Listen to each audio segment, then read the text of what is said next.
This is everything that's going to go in the kimchi today. You'll notice I have one Napa cabbage and one regular cabbage, and that's because when I went to the store yesterday, they only had one Napa cabbage. I am going to peel, just use my potato carrot peeler and peel the skin, the dry.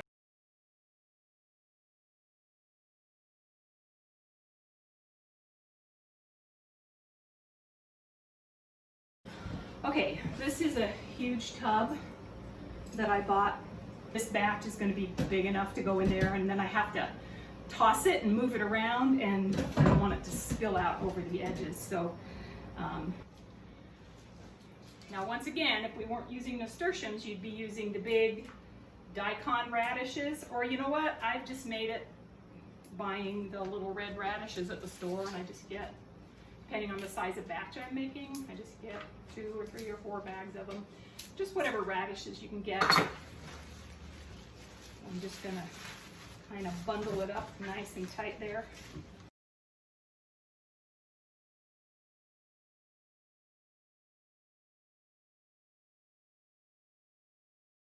This is a half-gallon jar, and I would say that's easily a half-gallon of into the tub.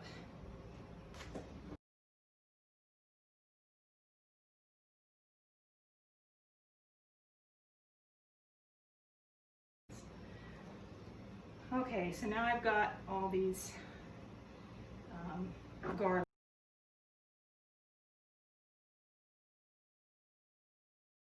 So I'm going to scoop up that garlic and just throw it in there. Chop up. I do dice up this.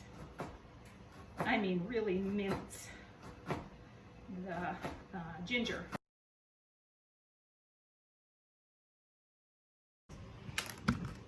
Okay, there's my, can you see the tiny little pieces?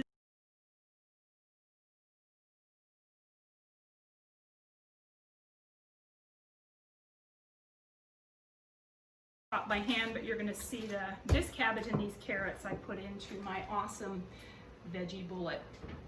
Now, I peeled the outside layers of this cabbage off, or I could have just saved a few leaves, and we're going to use those in the top of our ferment to keep everything under the brine.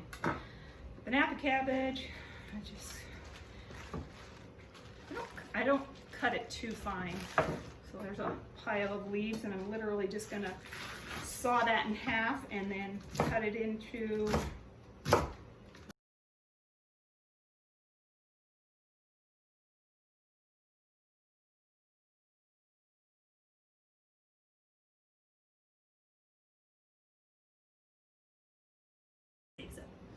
okay, we're going to put these in the veggie bullet.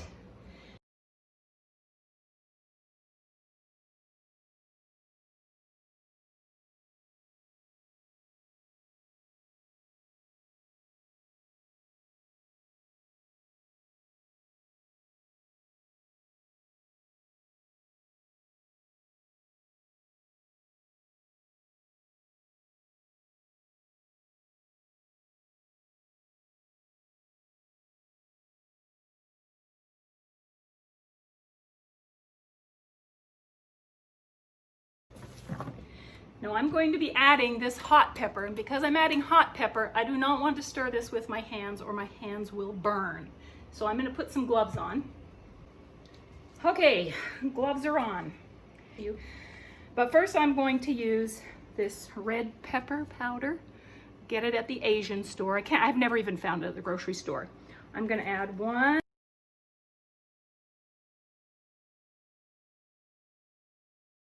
So I'm going to add 1, 2, and I don't know, should I go 3? Yeah, I'll go 3.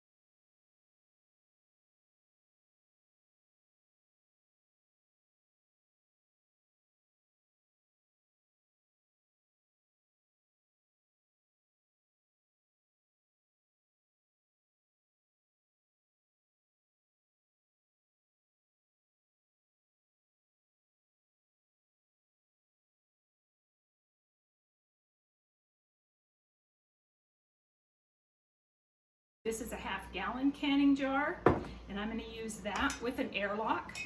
This is just one of those jars, I don't know what they call them, but they have the rubber lid and they latch. I got this at Walmart for $7 or $8, I can't remember. You can buy these in a 6-pack at Walmart. Let's pop this awesome kimchi into the jar.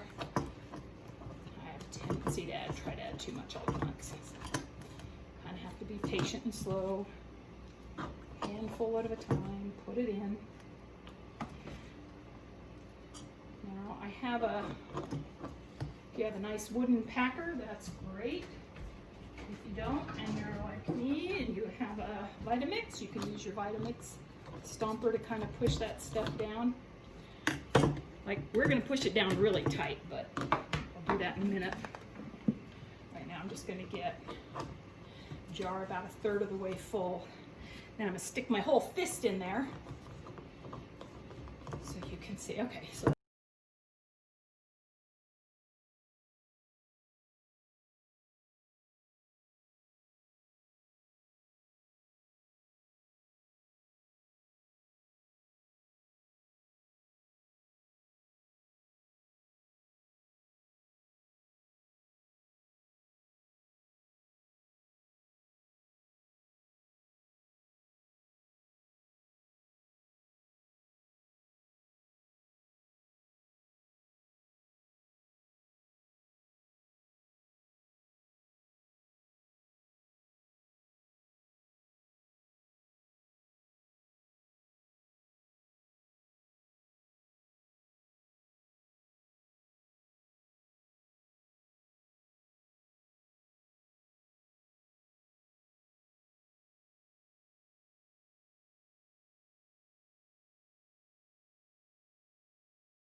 get my last little bit out, and my last little bit out.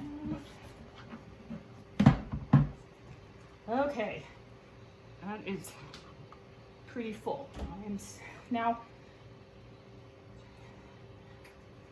I'm still going to put this leaf on it. And by the way, if I don't get any mold on the top, which I never do, I take that leaf out when I rebottle this to put it in smaller bottles, and I just chop that leaf up and add it to it. So I have a couple of things. This is something you can purchase, which is a weight that fits right on there, and that will keep it under the brine. And I guess that's what I'll use. Otherwise, I'd just be using a cup like I did before. So I bought these little black grommets online, and I had my husband drill a hole in this canning lid. And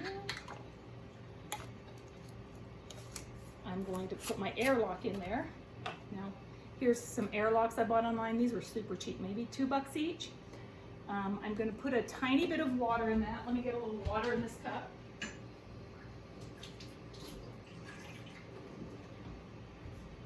So the water is what locks in the air, right? It doesn't let air in. We're trying to keep air out, but we need to let CO2 escape. So can you see how that's just about half full? I'm going to put that in the top of this. Just forces down in that hole. So now, with this air lock, what happens is CO2 is going to be created as this ferments, and that CO2 can come up and go through there and pop out, but no air can get in. That's why it's called an air lock. Simple, right? But because this is coming right up there to the top, it's probably right around this grommet, a little water's going to bubble out. So I always put this either on a nice thick towel, or I set it like in a cake pan or something, because they are going to bubble and liquid's going to escape, and that's going to happen for 2 or 3 days, and then it will stop. Okay, there they are, set on a dish towel, because they are going to spill liquid, and they're dated. Okay, the towel where this sat last night it's very wet, and it's wet on top. Let that go. And this is why it needs to be burped. We've got to get that CO2 out so the glass jar doesn't explode, because it can, it will.